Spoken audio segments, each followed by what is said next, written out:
Duryodhan plan করেছিল কৃষ্ণকে খাইয়ে বশ করব, কিন্তু কথা বলতে বলতে এমন একটা পর্যায়ে চলে, তোমাকে আমি বাঁধবো এখানে। আর যেই বাঁধবো বলেছেন, কৃষ্ণ তখন এক ঝলক বিশ্বরূপ দেখে, আমাকে কি বাঁধবে তুমি? তুমি কে হে আমাকে বাঁধার? আমাকে বেঁধেছিল আমার মা, তাও দড়ি দিয়ে নয়,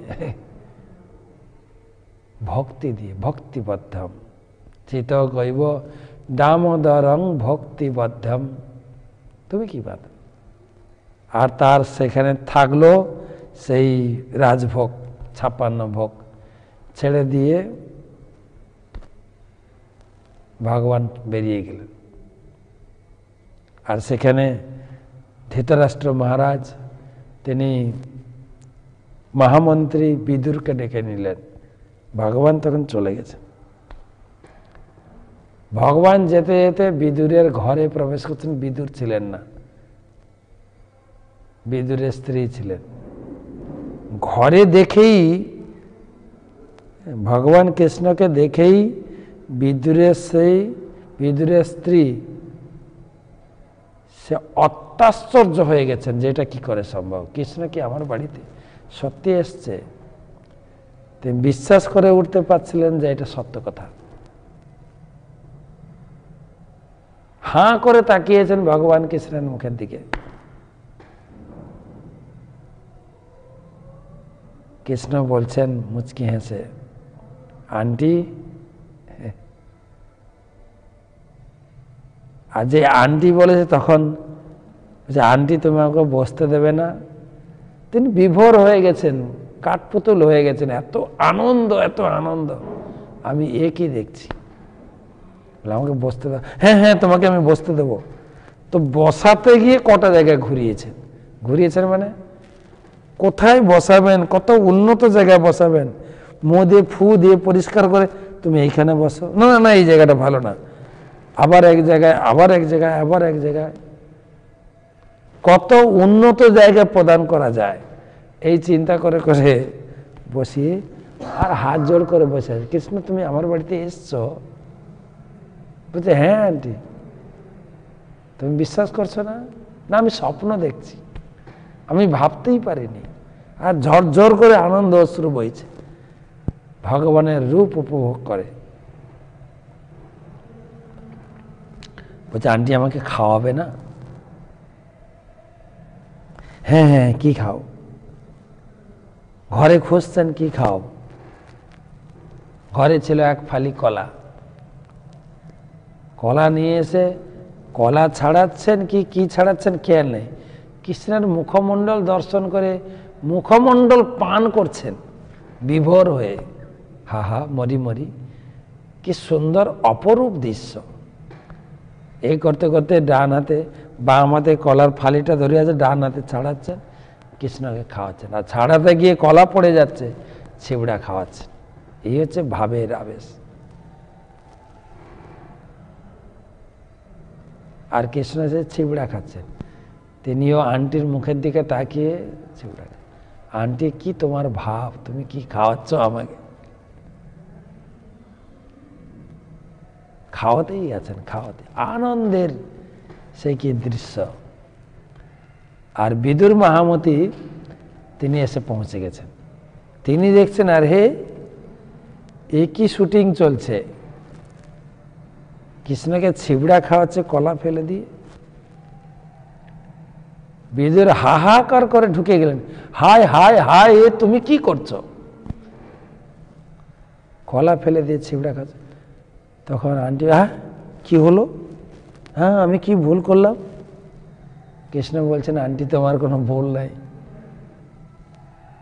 বলছে আঙ্কেল আমাদের একটা সুন্দর শুটিং হচ্ছিল, তুমি এসে ডিস্টার্ব করে দিলে। বলছে কৃষ্ণ তুমি কলার ছিবড়া খেলে আমাদের বাড়িতে? বলছে আঙ্কেল আমি কলাও খাই না, কলার ছিবড়াও খাই না, আমি যে ভক্তির বশ, ভক্তি পিপাসু, পত্রং পুষ্পং ফলং তয়ম জমে ভক্তা প্রযচ্ছতি। জমে ভক্তিয়া, প্লেটে তুমি কি ভোগ লাগিয়েছো এটা বড় কথা নয়, তুমি কতটা ভক্তি ভরে আমাকে খাওয়াচ্ছ জমে ভক্তিয়া প্রযচ্ছতি তদহম ভক্ত অপ্রহিত অস্নামি প্রযতাত্মন। তদহং ভক্ত অপহৃত অস্নামি প্রযতাৎ, আমি যত্নের সহিত গ্রহণ করি, যত্নের সহিত গ্রহণ করি। তা আমি ছাপানো ভোগও খাই না, কারো বানানো লাড্ডুও খাই না, আমি একটাই জিনিস খাই, ভক্তি। আমি যে ভক্তির বশ, আমি যে ভক্তি পিপাসু, আমাকে যে ভক্তি ভরে যা দেয়, কলা দিতে পারে, যদি ভক্তি না থাকে কলাও গ্রহণ করি না, ছিবড়া যদি ভক্তি সহকারে দেয় সেটাই আমার কাছে হেভি টেস্ট। তো সেটাই বলছেন যে বহুপাল লিখেছেন, পরমেশ্বর ভগবান প্রসন্ন হয়ে বিদুরের ঘরে খেয়েছেন। খাওয়ার পরে বিদুরের কোলে, বিদুরের অঙ্কে তিনি বিশ্রাম নিয়েছিলেন। সেই কথাই সুখদেব গোস্বামী এখানে স্মরণ করছেন, চরণ প্রধানম।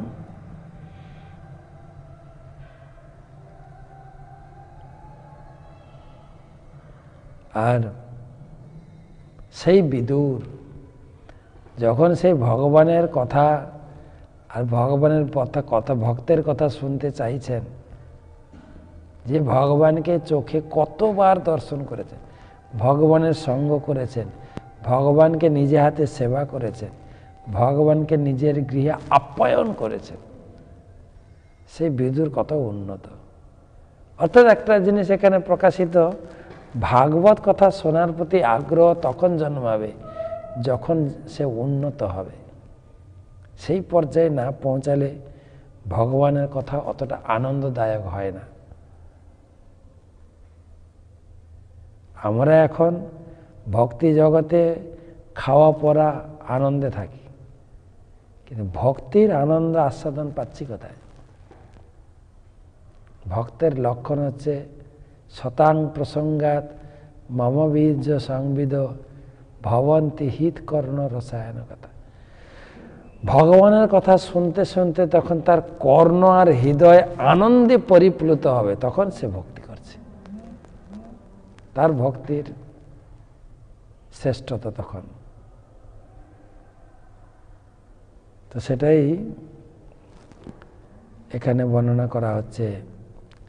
বিদুর ভগবানের কথা শুনতে চাইলেন, আর বক্তা মৈত্র ঋষি ভগবানের কথা শোনানোর জন্য তিনি কতটা উৎসুক ছিলেন, কতটা উৎসুক, কতটা আনন্দপূর্ণ ছিলেন। কোনো প্রশ্ন আছে? ভক্তি প্রভু কোনো প্রশ্ন আছে? তো কতটা উৎসুক ছিলেন। এখানে বক্তা যেরকম শ্রোতা সেরকম। বক্তা শ্রোতার দুহের মিলনে ভাগবত কথা আরো আনন্দিত হয়, আরো আনন্দিত হয়, আরো আনন্দিত হয়। শুদ্ধ ভক্তদের শ্রীমুখ থেকে ভগবানের কথা শুনতে অত্যন্ত উপাদেয় হয়। আর সেই ভগবানের কথা এবং ভক্তের কথা আমরা শুনব এই অধ্যায়ে। স্বয়ম্ভুব মনু তার পুত্রদের কথা, কন্যাদের কথা আমরা ধারাবাহিক শুনব।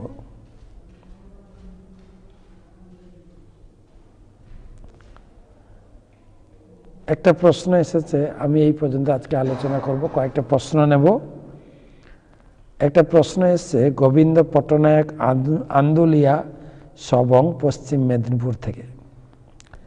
আমার একটি জানার বিষয় যে হরিদাস বর্জ্য কাকে বলে, যদি একটু বুঝিয়ে বলেন। হরিদাস বর্জ্য,